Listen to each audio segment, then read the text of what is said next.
telah kita tengah-tengah kami malam hari ini. Kami berterima kasih Tuhan. Kami bersyukur Tuhan karena Kau rela lahir di dalam kehidupan kami. Kami percaya, kami tahu Tuhan, tanpa kelahiran-Mu, tanpa kehadiran-Mu, tanpa kasih-Mu, Natal bagi kami tidak akan ada artinya Tuhan. Terima kasih lawatan Tuhan yang luar biasa buat kehidupan kami di sore menjelang malam hari ini. Kami sudah memuji, kami sudah menyenangkan Engkau Tuhan. Kami percaya Engkau akan memberkati hidup kami lewat kebenaran firman. Malam hari ini kami rindu hidup kami bertumbuh. Amin. Amin. Itu sebabnya Kau rapi hamba. Ya Yesus. Pakai mulut Ya lidah. Yesus. Kiranya hamba boleh berkata dengan hikmat dan Amin. keharapan dari Tuhan. Roh Kudus tolong. Rapi kami semua. Amin. Terima kasih Tuhan. Kami akan mendengarkan firman-Mu. Hanya di dalam nama Tuhan Yesus Kristus, Tuhan yang sudah menjadi juru selamat kekasih jiwa kami. Semua yang percaya katakan Amin. Haleluya. Kita terus.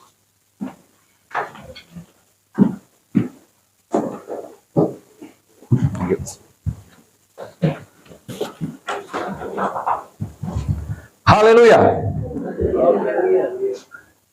Belum jam makan kali. Haleluya. Haleluya. Orang Pantekosta ini. Haleluya. Puji Tuhan. Ya. Terima kasih pada Bapak Gembala yang telah mempercayakan saya malam ini untuk melayani. Haleluya. Puji Tuhan ya. Hormat saya bagi para senior. Banyak saya lihat senior saya di sini. Tapi ada juga teman-teman satu angkatan saya. Puji Tuhan. Jadi saya dan Bapak Gembala tempat ini, Bu Isar ini, kami satu kelas waktu ambil S1 di STPJ. Kami dulu paling berisik kalau di kelas. Ya. Sampai dosen bilang, tolong kasih giliran yang lain, jangan kalian berdua terus yang jawab. Kemana-mana kita selalu berdua dulu, cuma terpisahkan waktu beliau kembali ke kapal pesiar. Tapi saya nggak diajak. Puji Tuhan. Ya. Dan saya heran banget. Dulu kami biasa panggil bro. Hey bro, sekarang dia panggil saya om. Itu om yang di belakang-belakang itu para senior. Jangan panggil, masa saya om? Gimana sih? Aduh, lebih menggelikan lagi dia panggil istri saya tante. Masya Allah. Please kembalikan fitrah kita, bro dan sis. Oke. Baik. Selamat hari Natal buat kita semua. Amin. Dan tentu selamat ulang tahun buat GPDI Eklesia yang ketiga. Baik, sesuai dengan tema yang diberikan pada saya dalam 2 Petrus pasal yang ketiga, ayat yang terakhir, ayat yang ke-18.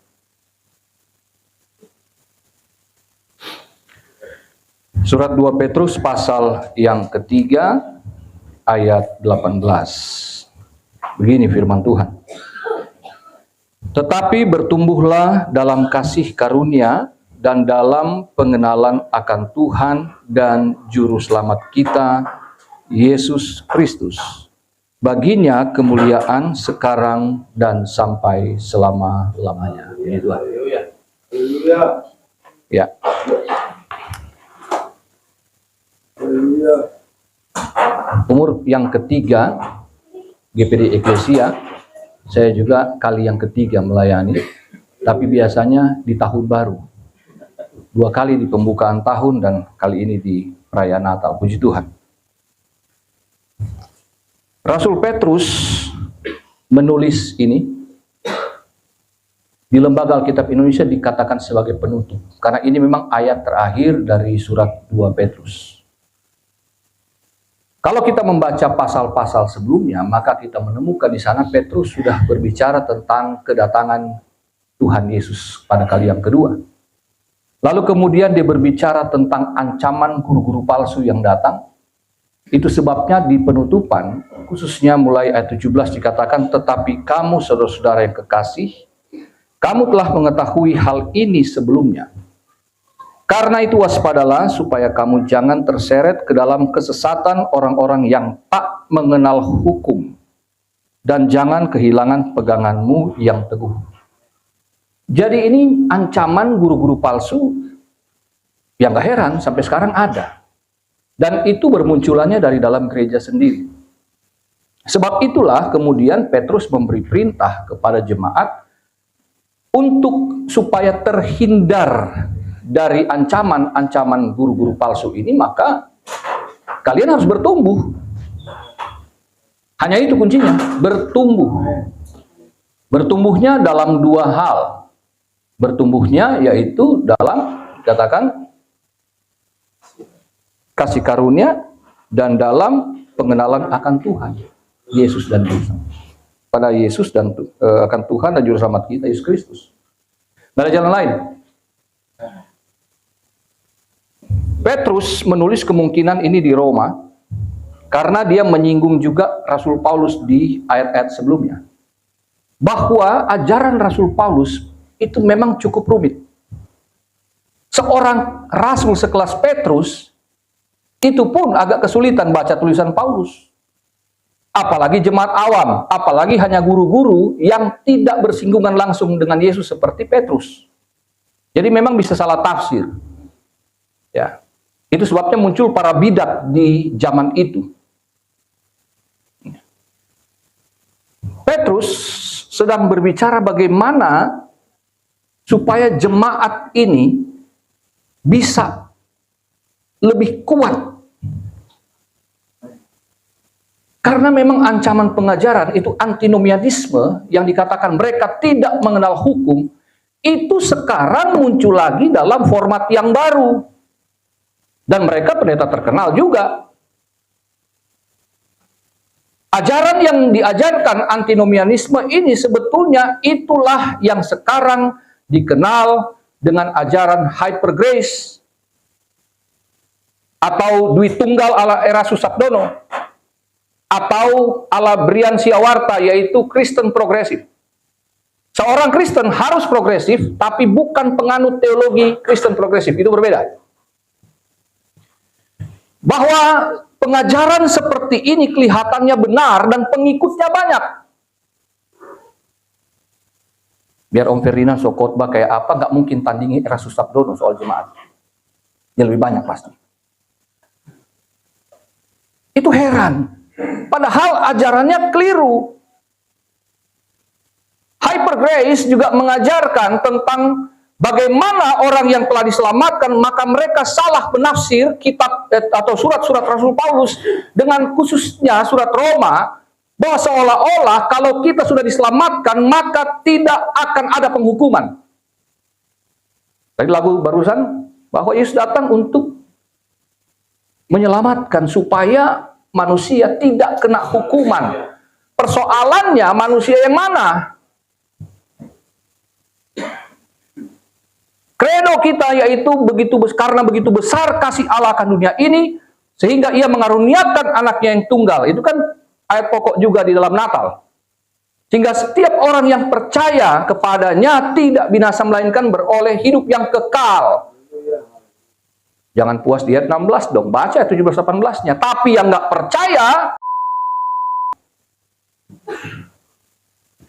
yang percaya dan tinggal dalam Kristus tidak kena hukuman. Roma 8 ayat 1, karena dalam Kristus tidak ada lagi penghukuman. Yes, tapi yang di luar Kristus, Anda bukan masuk dalam kelompok ini. Karena di dalam Kristus bukan berarti tidak ada hukum, tapi justru hukum diperkuat di situ. Hukum Tauratnya secara letterleh tidak ada lagi, tapi secara praktika itu tetap ada. Tapi bukan kita menjadi Yudaisme, tapi kita tetap Kristen yang mempraktikkan hukum Yesus.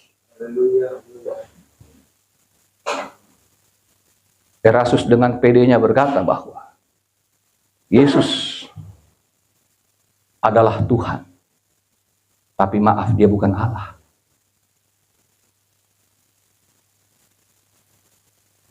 Kalau begitu, apa bedanya GSKI dengan Saksi Yehova? Saksi Yehova, Sabilianisme itu, Yesus adalah ciptaan Allah yang tertinggi. Lebih tinggi dari para malaikat, tapi sedikit di bawah Allah. Lah, apa bedanya sama ajaran Erastus? Yesus sedikit di bawah Allah. Ini podo wae kan? Ini sama aja pengajarannya. Lalu Brian Siawarta juga dengan teologi Kristen progresifnya berkata bahwa Tuhan sayang sama lu. Bahwa ada banyak jalan menuju Roma. Tapi Yesus bilang, cuman aku. Amin. Nggak ada jalan lain. Nggak ada jalan lain. Datang ke sini saya nggak tahu ada berapa pintu nih. Sebab dari jalan tol sebenarnya tinggal ke sini deket, tapi saya mesti muter. Mesti lewat pintu depan.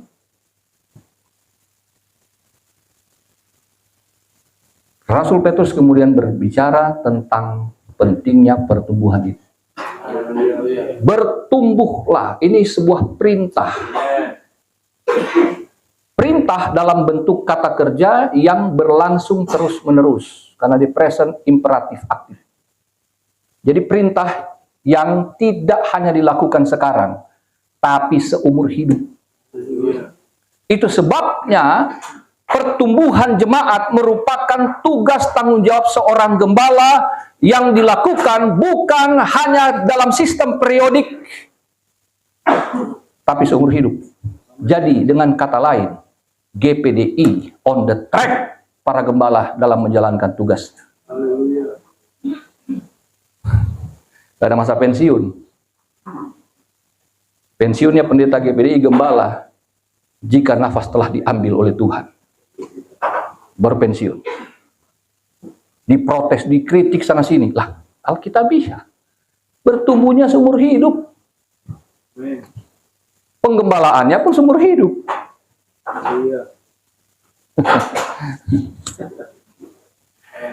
Haleluya.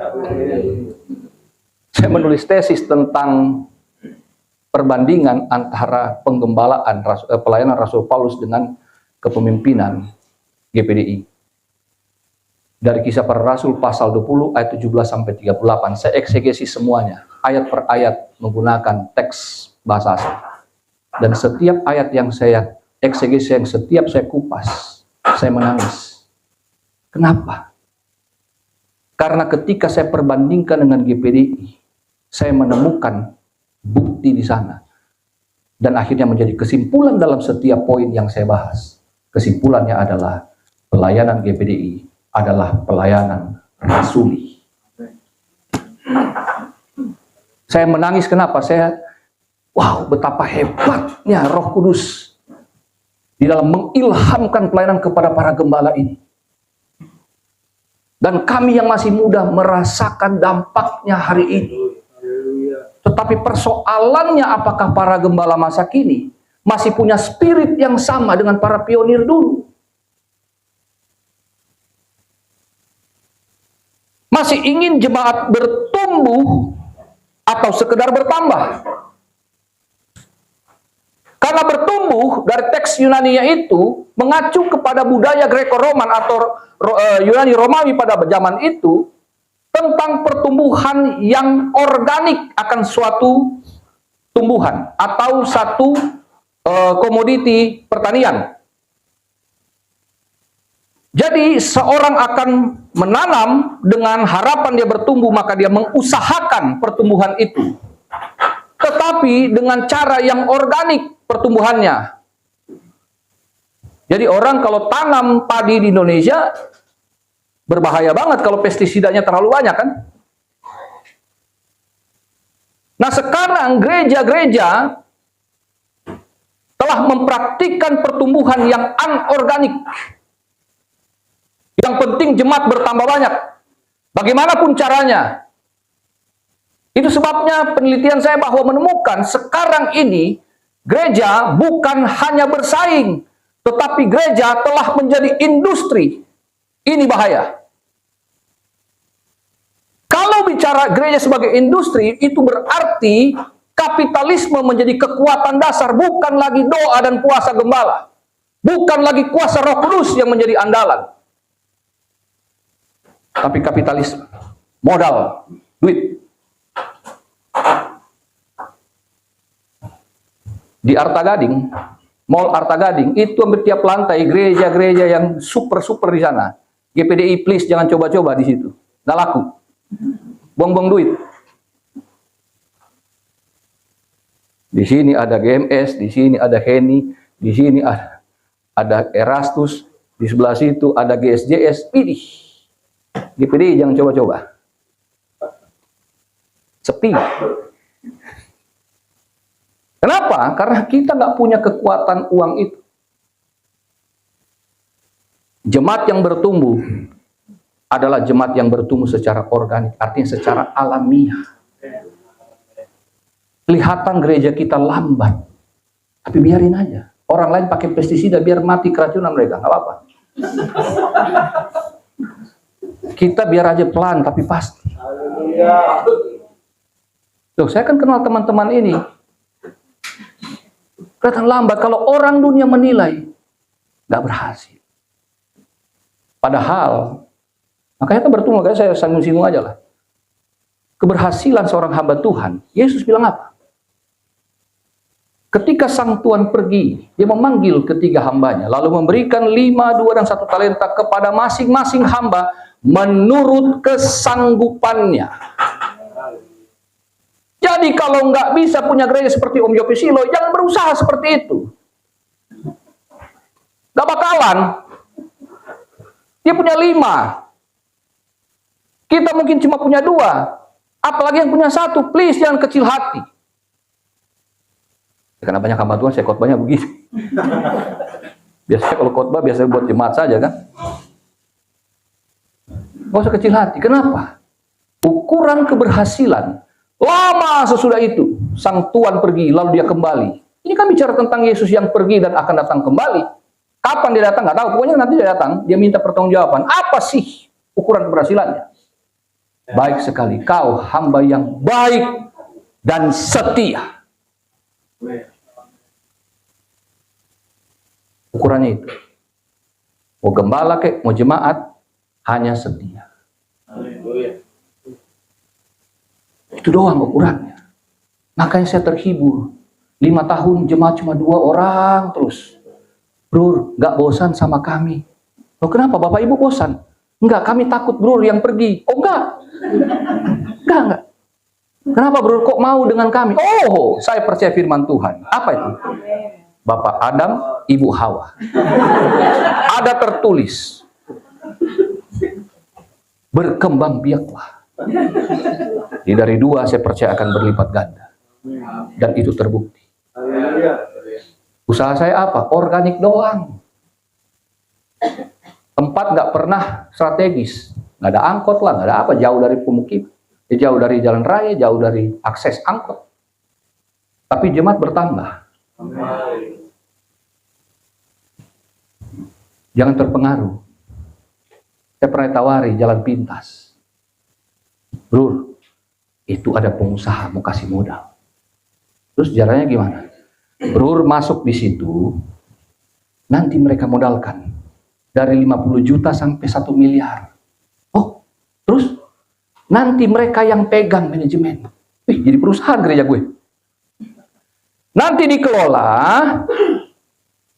Jadi, bro, nanti kembalikan dananya melalui perpuluhan, melalui persembahan. Nanti dihitung. Kalau sudah lunas, nah akan diserahkan ke bro. Jadi untuk sementara, bro cuma doa berkat. Hah? Nanti ada pendeta-pendeta terkenal akan kita undang supaya jemaatnya banyak. Itu anorganik. Jadi saya utang dong. Saya melayani, jadi saya punya utang. Terus saya duduk manis di situ. Terus ngapain saya di situ? Doa berkat doang. Tugas gembala bukan hanya doa berkat. Tapi Petrus sudah menulis dalam 1 Petrus pasal yang ke-5. Bukan hanya doain, tapi gembalakanlah domba-domba. Jadi saudara jemaat GPD Eklesia, Anda adalah domba yang digembalakan.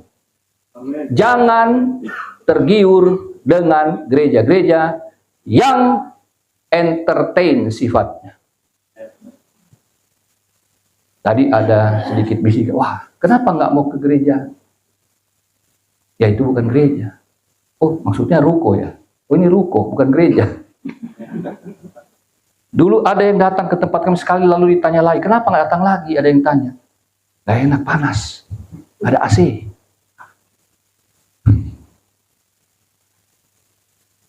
Jemaat yang bertumbuh tidak melihat bangunan fisik.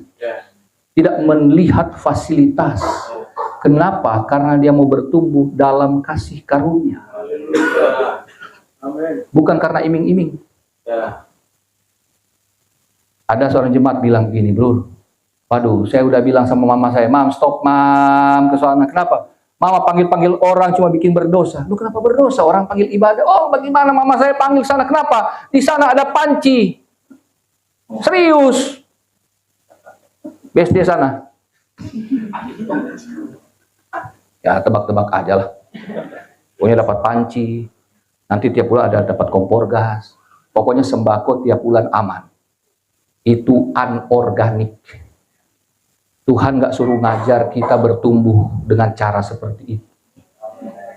Tugas gembala adalah kasih makan domba-dombanya dalam kasih karunia dan pengenalan akan Yesus Kristus.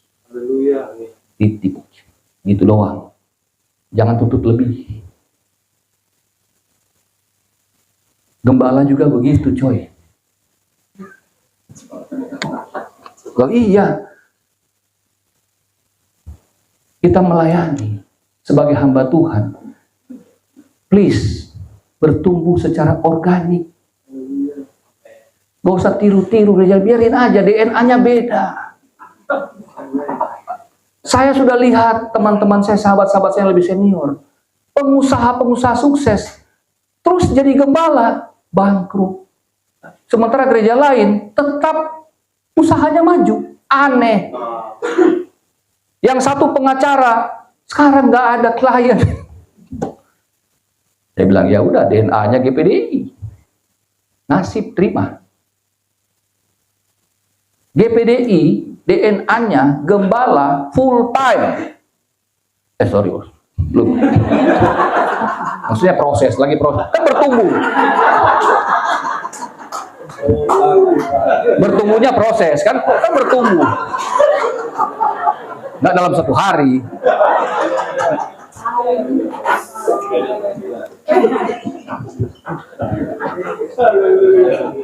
Tapi ini benar.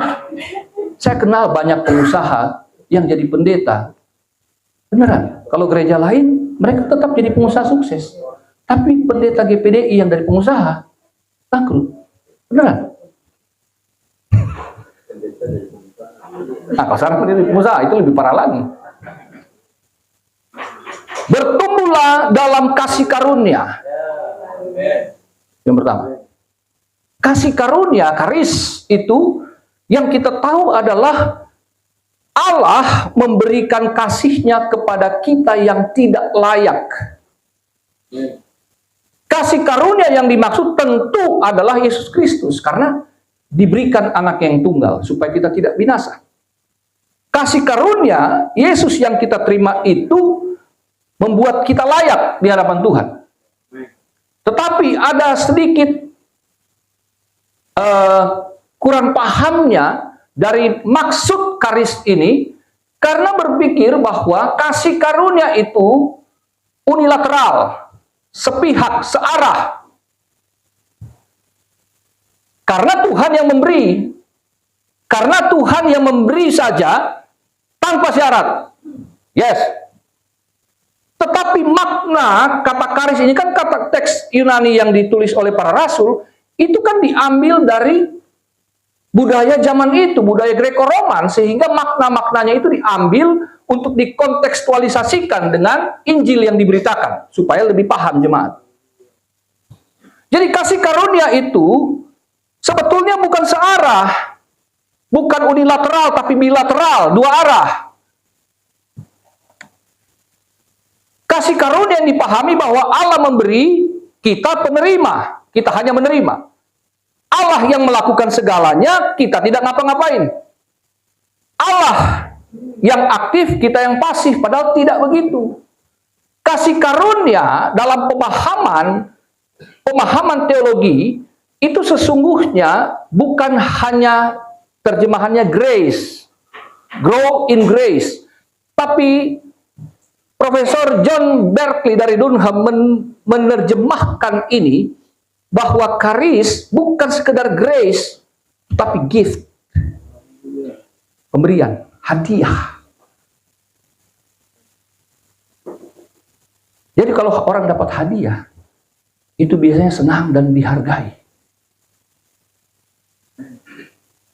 Apa yang saya pakai hari ini, semua pemberian, kasih karunia, jas, kemeja, jam tangan, sepatu, cuman istri pemberian Tuhan.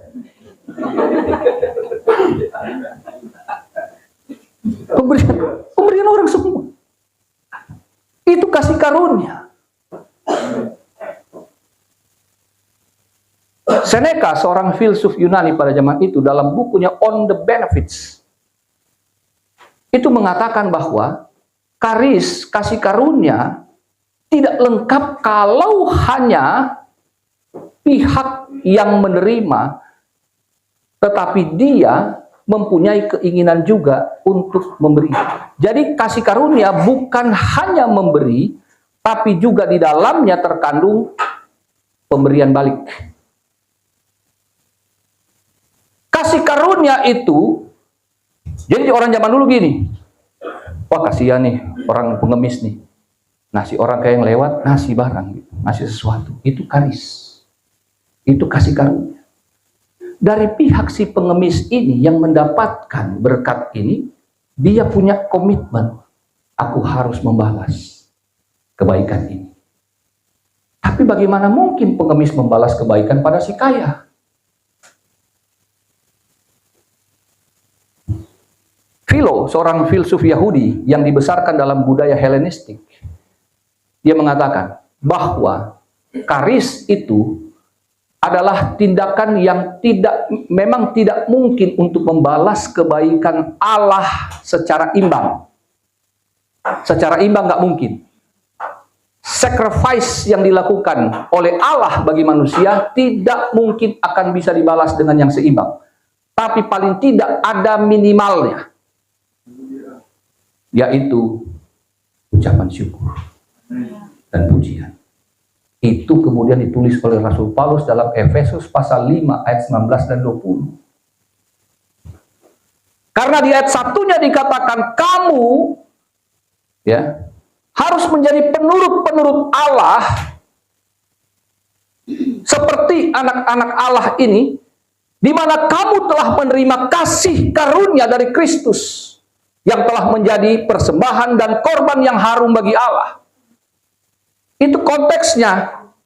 Maka kemudian ayat 19 dan ayat 20 itu muncul. Karena kamu telah menerima kasih karunia dari Allah, maka tindakan balasanmu, yaitu dengan mengucap syukur dan memuji Dia. Haleluya. Jadi ucapan syukur dan memuji Tuhan, itu adalah karis dari pihak kita yang maksimal. Amin. Bagi Allah ya minimal banget, tapi bagi kita itu udah maksimal. Karena itu sebetulnya sama yang seperti dikatakan Daud dalam Mazmur 50 ayat 14 dan 23. Bahwa korban persembahan yang disukai Allah, yang berkenan kepada Allah, yaitu ucapan syukur. Bukan korban binatang itu. Itu telah diilhamkan oleh Tuhan dan diulang oleh Paulus.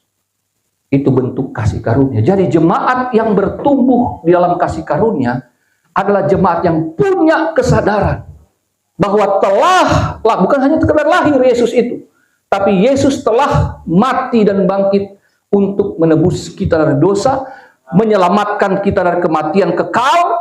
Maka sekarang tugasku adalah membalas kebaikannya dengan memuji dan bersyukur itu dalam artian ibadah.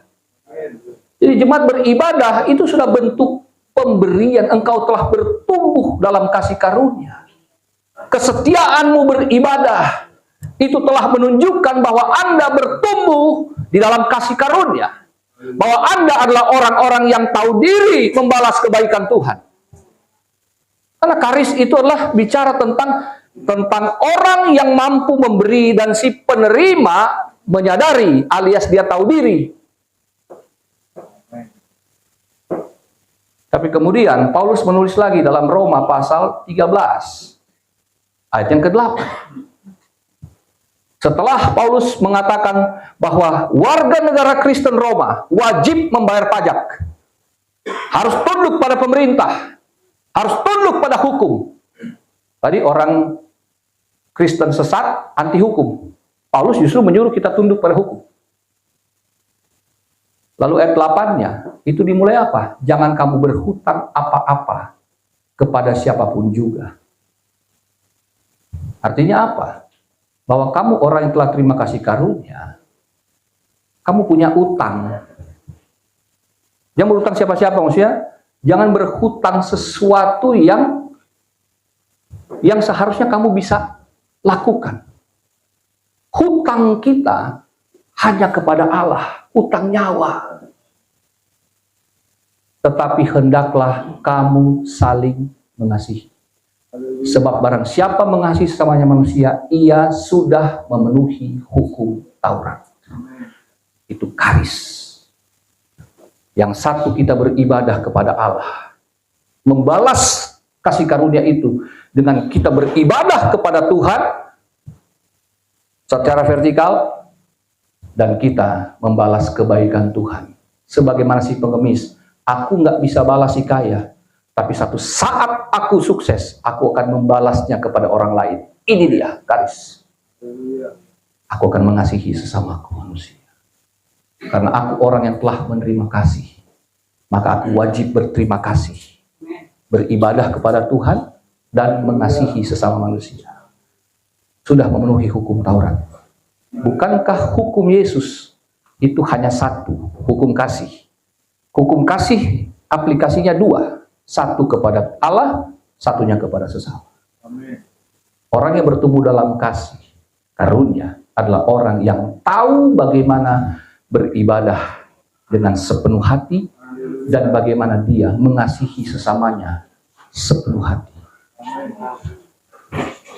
Persoalannya, banyak peristiwa Natal yang terjadi dan kita dapat memuji Tuhan, kita dapat menyembah Tuhan, kita bahkan dapat terharu dengan drama-drama Natal.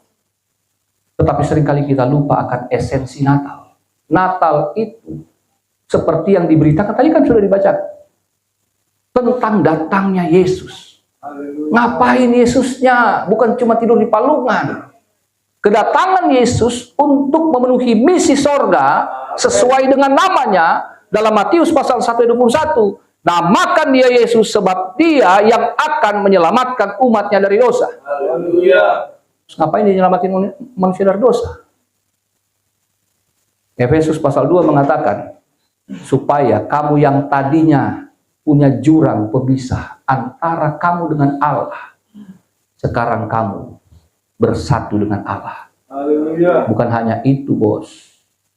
Supaya sekarang tidak ada lagi orang Yahudi, tidak ada lagi orang Yunani, tapi kamu satu di dalam Kristus. Pada praktiknya begitu nggak? Natal, Paskah, dengan meriahnya kita rayakan, dengan gegap gempitanya kita bersorak-sorai, kita adakan Natal. Tetapi benarkah kita bersatu dengan sesama kita?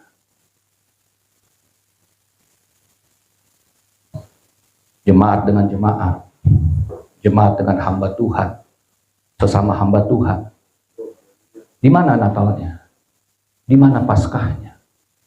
Kalau kita tidak bersatu.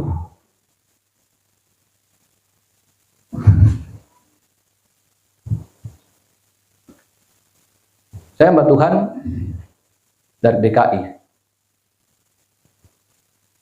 Kami biasa berdemokrasi. Dan di sana terjadi perbedaan pendapat, perbedaan pandangan.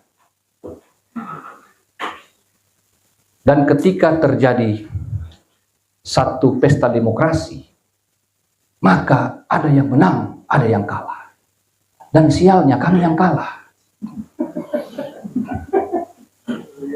Tapi apa yang terjadi? Setelah itu, pesta Natal dibikin wilayah kami yang kalah jadi panitianya. Oposisi justru yang menyelenggarakan pihak pemerintah untuk melayani. Dan kami melakukannya dengan segenap hati. Bikin sebagus-bagusnya. Kenapa? Natal, Paskah, momentum kita bersatu. Itu bertumbuh dalam kasih karunia. Bertumbuh dalam kasih karunia. Kita khotbahin. Dalam Kristus nggak ada lagi orang Yahudi, nggak ada orang Yunani, nggak ada orang Skit. Lah kita praktekin begitu. Orang perjanjian lama bukan perjanjian baru kita. Tahun lalu, 2 tahun lalu, istri saya yang harusnya maju jadi pendeta penuh dihambat. Udah 10 tahun dia jadi pendeta muda dan jadi wakil gembala. Yang baru tamat sekolah Alkitab bisa pendeta penuh. Cepat banget. Dan istri saya sakit hati. Sakit hati lah. Lah, dia baru tamat, kenapa dia duluan dipanggil? Mau dilantik. Di Bedstone di Ketapang. GPD Ketapang.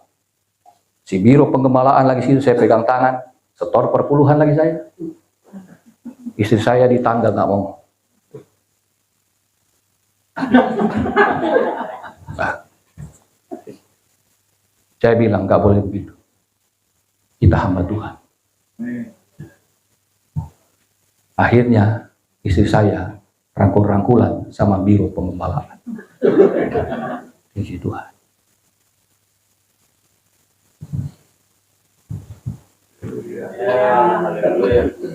Tapi bukan di sini, di sana. Di sini nggak ada. Bertumbuh dalam kasih karunia dan bertumbuh dalam pengenalan akan Tuhan dan Juru Selamat kita Yesus Kristus. Sekarang Kristusnya seringkali bergeser. Kenapa? Karena Yesus nggak jadi pusat, nggak jadi sentral dalam pemberitaan. Gereja-gereja populer sangat mengandalkan kekuatan dari pembicara-pembicara yang isinya saya, waduh, ini mah seperti mentalis. Ini apa bedanya sama Deddy Corbuzier kalau bicara? Waduh, isinya hanya motivasi. Apa bedanya sama Mario Teguh? Isinya hanya cerita-cerita yang bombastis. Jemaat tidak akan pernah bertumbuh dengan filsafat. Meskipun saya belajar filsafat. Jemaat tidak akan bertumbuh dengan pengetahuan-pengetahuan dunia. Jemaat tidak akan bertumbuh dengan ajaran psikologi. Filsafat, psikologi, bagian kecil dari teologi, tapi dia bukan dasar dari teologi. Teologi dasarnya adalah Injil, Alkitab, firman Tuhan.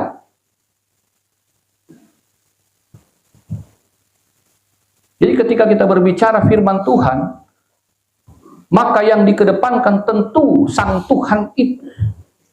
Karena Tuhan bisa bernama lain. Bisa bernama Mamon.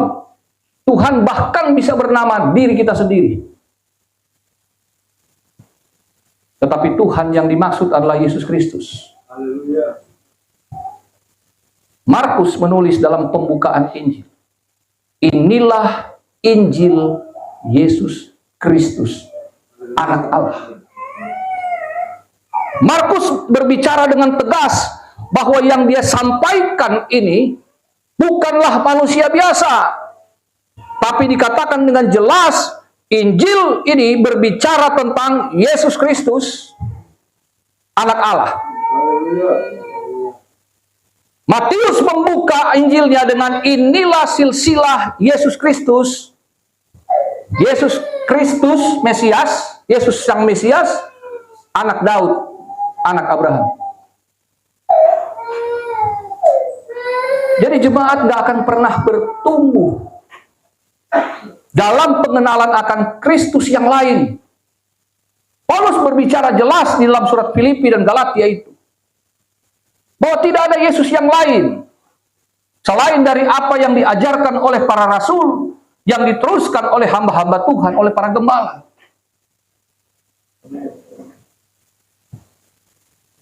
Pengenalan di sini, gnosis, itu berbicara juga tentang doktrin.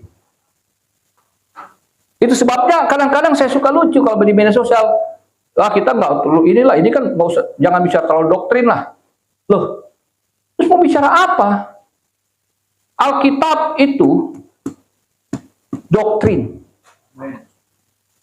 Jemaat Perjanjian Baru dalam Kisah Para Rasul pasal yang kedua, kalau kita mulai membaca di sana ayat 41 dan 42, bahwa mereka di sana ngapain? Bersatu di dalam ibadah dari rumah ke rumah. Tetapi juga bicara apa di sana? Ayat 42, mereka bertekun dalam pengajaran rasul-rasul. Pengajaran di situ teks Yunaninya doktrin. Doktrin apa? Para rasul yang ada bersama dengan Yesus, tentu mereka akan berbicara tentang Yesus itu, tidak yang lain. Jemaat nggak akan pernah bertumbuh dengan kesaksian, dengan Injil. Kesaksian itu hanya selentingan, nggak boleh jadi pokok. Tapi seringkali saya suka miris ketika teman-teman saya mengundang, ini siapa nih? Siapa aja lah, pokoknya yang penting, ya gimana ya, gua kan baru buka pelayanan di apartemen, aduh, kalau pakai nama GPDI pertama-tama juga, ya, maksud lo nggak laku? Bukan sih, maksud, udahlah, dipakai ministry, oke nggak apa-apa pakai ministry. Terus pembicaranya kenapa bukan lu kan gembalanya. Waduh, kalau gua terus mereka bisa bosan, karena kan ya namanya di apartemen itu kan biasa persekutuan. Lah gereja persekutuan bukan? Gak bisa. Perintah Tuhan melalui Rasul Petrus tadi saya katakan, gembalakanlah domba-domba. Gembala di situ berarti pribadi yang memberi makan domba-domba Allah. Maka biarin aja tuh jemaat, dia mau bosan kayak mau apa kayak, ajarkan doktrin firman Tuhan. Karena jemaat yang mau bertumbuh pasti betah. Pasti akan tinggal, pasti mereka akan mengerti. Karena pengenalan di sini gnosis itu bukan hanya bicara tentang pengetahuan, tapi bicara akan pengenalan secara hubungan pribadi dengan Yesus itu. Tugas gembala adalah memperkenalkan Kristus supaya jemaat itu hidup bertumbuh dalam hubungan yang intim, yang akrab, yang dekat dengan Allah, yang dekat dengan Tuhan dan Juru Selamat kita Yesus Kristus. Bukan dengan sembako, bukan dengan panci atau kompor itu. Nggak bertumbuh jemaat. Jemaat nggak akan bertumbuh dengan kesaksian. Karena kesaksian orang bisa beda-beda. Pengalaman orang bisa beda-beda. Tapi doktrin itu satu.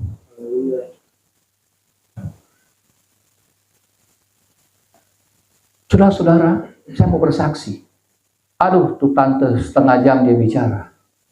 Saudara, kucing saya kemarin nggak bisa turun dari loteng.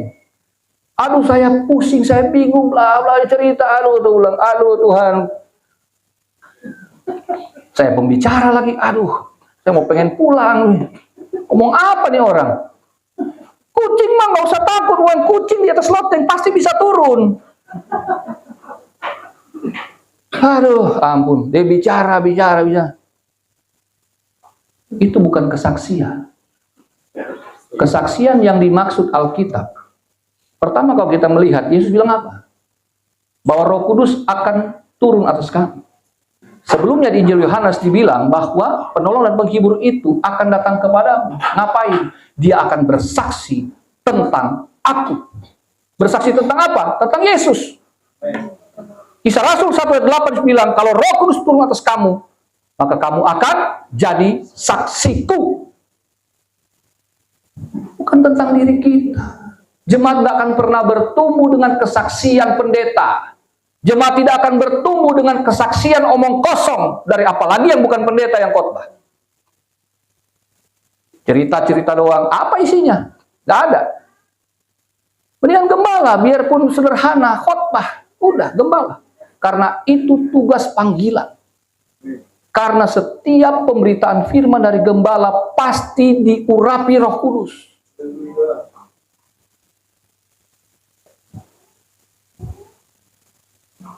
Gitu. Kalau bukan panggilan, terus kita panggil-panggil, beneran nggak akan ada isinya. Karena kita mau berbicara tentang pengenalan akan Kristus, kita mau mengenal Tuhan. Mengenal di sini sama dengan mengenal dari teks Ibrani yada, knowledge by experience. Jadi pengenalan karena pengalaman. Jadi kenal Tuhan itu, kenal Tuhan Yesus, bukan hanya mengenal mujizat yang dia kerjakan, tapi mengenal Yesus sesungguhnya ketika kita jadi muridnya. Dan kapan kita jadi muridnya? Ketika kita pikul salib. Pemberitaan tentang salib adalah kebodohan bagi dunia, tapi itu hikmat Allah yang membuat jemaat bisa bertumbuh dan mengenal Yesus dengan benar. Hanya ketika dia pikul salib. Lah kan Yesus pikul salib, dia bisa kenal Yesus. Dia tahu penderitaan itu karena dia pun turut memikul salib. Gak ada jalan lain. Kita bisa mengenal Yesus lewat buku-buku teologi. Kita bisa mengenal Yesus lewat khotbah. Tetapi saudara harus mengalami juga Yesus dalam pengalaman pribadi dalam kehidupan. Dan di mana kita mengenal Yesus secara pribadi? Pada saat kita menderita. Teologi Pantekosta gak enak, menderita. Teologi pikul salib. Kadang-kadang orang bicara pikul salib itu adalah bahwa saudara punya beban, kalau saudara punya masalah, saudara pikul salib. Oi, pikul salib yang dimaksudkan Yesus, kalau dibaca dalam teks-teks asli, orang-orang pada abad yang pertama sangat memahami bahwa pikul salib itu bukan hanya persoalan nggak punya nasi, bukan hanya persoalan sakit penyakit, tetapi pikul salib itu berarti kamu siap mati bagi Kristus.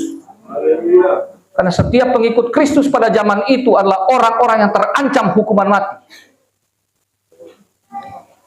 Jadi harus kembali ke fitrah bahwa pikul salib itu bukan hanya sekedar, ya saya sakit, aduh saya menderita, saya susah. Bukan seperti itu. Tetapi menjadi pemikul salib adalah orang yang siap mati terhadap dosa. Lo baca dong Efesus pasal 5 ayat 1 sampai akhir itu. Dari pasal 4 ayat 17-nya, ayat sampai 32, itu bicara tentang manusia baru. Lalu pasal 5 ayat 1 dan 2, kamu harus jadi peniru-peniru Allah. Ngapain? Berjalan dalam kasih, hiduplah dalam kasih. Teksnya itu aslinya berjalanlah dalam kasih. Jadi kita progresif. Berjalan dalam kasih itu apa? Hidup dalam kematian hawa nafsu kalau kita baca terus. Jadi mau bertumbuh di dalam pengenalan akan Allah, maka saudara jangan tolak apalagi tengking penderitaan itu. Makanya di pasal Efesus pasal 5 ayat 19 dan 20 itu disampaikan tentang kasih karunia itu apa? Mengucap syukur dan memuji Tuhan. Paling enak sih dong dengar kalau khotbah tentang berkat kan, tentang kelimpahan kan. Janji-janji Tuhan dalam perjanjian lama itu finalnya dengan kedatangan Yesus. Yesus adalah berkat yang terbaik yang telah datang. Berkat primer bagi manusia, itulah sang penyelesai masalah manusia, Yesus Kristus. Masalah manusia itu apa? Dosa. Ya dosa kan, dari dosa kemudian muncul penderitaan-penderitaan itu kan, bahkan kematian. Yesus datang menyelesaikan sumber masalah. Bukankah itu berkat yang terbaik? Itu berkat primer.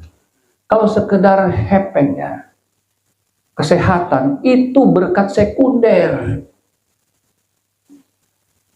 Hidup sehat secara keuangan, hidup sehat secara kesehatan, itu nggak jadi pokok khotbah. Itu ahli finansial yang bicara, ahli kesehatan yang bicara. Tapi tugas kita sederhana. Ulangan pasal 8, ayat 1 dan 2. Dikatakan apa? Bahwa jika kamu mendengar baik-baik suara Tuhan Allahmu yang pada hari ini kusampaikan, kau lakukan dengan setia. Ulangan pasal 28 ya, bukan 8. Maka segala berkat ini akan menjadi bagianmu, akan turun ke atas. Artinya bahwa berkat yang dimaksudkan di ayat 3 dan seterusnya sampai ayat 14 itu berkat yang nggak kita kejar. Berkat otomatis. Tugas kita ngapain? Dengar firman, lakukan dengan setia. Maka jaminan kesehatan, jaminan pekerjaan, jaminan keuangan, jaminan pangan, sandang, papan ada di situ. Automatically. Kamu gak akan kekurangan. Itu doang. Jadi nggak usah kejar-kejar berkat. Karena di situ maka segala berkat ini turun menjadi bagianmu. Itu teks Ibraninya, radab itu mengejar kamu. Orang Kristen yang cinta dunia kebalik, kejar berkat. Pendeta yang otaknya kebalik, khotbahin bahwa saudara-saudara harus kejar berkat. Dari Tuhan. Bertumbuh dalam pengenalan akan Allah, kita memang akan menderita. Tapi dalam ketaatan, selalu akan ada jalan. Dalam ketaatan, dalam kesetiaan, selalu ada pemenuhan berkat. Yehovah Jireh, Yehovah Jireh. Apa tuh Yehovah Jireh? Allah yang, Tuhan yang menyediakan. Kapan dia sediakan itu? Waktu Abraham mempersembahkan Ishak. Artinya Yehovah Jireh itu terwujud ketika Abraham taat pada Allah. Berapapun harganya, dia siap taruh itu di mezbah. Maka dia melihat Yehovah Jireh. Yehovah Jireh, Yehovah Jireh. Bapak Ibu siap berkorban bagi Tuhan? Tunggu dulu. Pikir-pikir. Tapi kita akan berjalan dalam pengenalan akan Kristus, dalam penderitaan. Tapi Tuhan, Sang Immanuel, ada bersama dengan kita. Kita harus mengenal Dia pribadi. Kita harus mengenal apa yang menjadi kehendaknya. Maka jangan takut. Immanuel itu apa sih? Allah menyertai kita. Bapak Ibu harus tahu bahwa kata Immanuel, teks Indonesianya hanya tulis Allah menyertai kita. Kata Imanu dan El, kata Imanu itu berarti yang menyertai berada di sisi objek yang disertai secara fisik. Itu kata Imanu. El, Allah yang menyertai manusia secara fisik, maka dia disebut Immanuel. Allah yang menjadi fisik. Tadi dibacakan, dia Allah, Sang Firman menjadi manusia. Yesus Kristus. Jadi Yesus yang datang yang kita peringati bukan sekedar menyertai, ya kita imani saja. Oh, dia telah membuktikan bahwa dia hadir seperti kita. Dia tahu rasanya menderita. Dia tahu rasanya ancaman. Dia tahu rasanya sakit hati. Dia tahu rasanya dihina. Dia tahu rasanya difitnah. Dia tahu rasanya dianiaya. Itu kita. Jadi ketika kita merasakan semua itu, bahwa kita justru di sana, seperti jemaat di Kisah Rasul, kami justru bangga karena kami pengikut Kristus. Jemaat yang bertumbuh dalam pengenalan akan Kristus. Dia tidak hanya memikirkan berkat-berkat, tapi dia memikirkan tentang apa yang Tuhan lakukan, yang sekarang menjadi tugasku untuk dilakukan. Dan itu terjadinya di mana? Gereja lokalmu. Saudara akan bertumbuh dalam kasih Tuhan melalui gembala. Saudara akan bertumbuh dalam pengenalan akan Kristus melalui kehidupanmu yang tidak mudah. Tapi gembala akan mendampingimu dengan firman dan doanya. Dan saudara percaya, saudara akan mengalami Immanuel. Tuhan Yesus memberkati kita semua. Haleluya.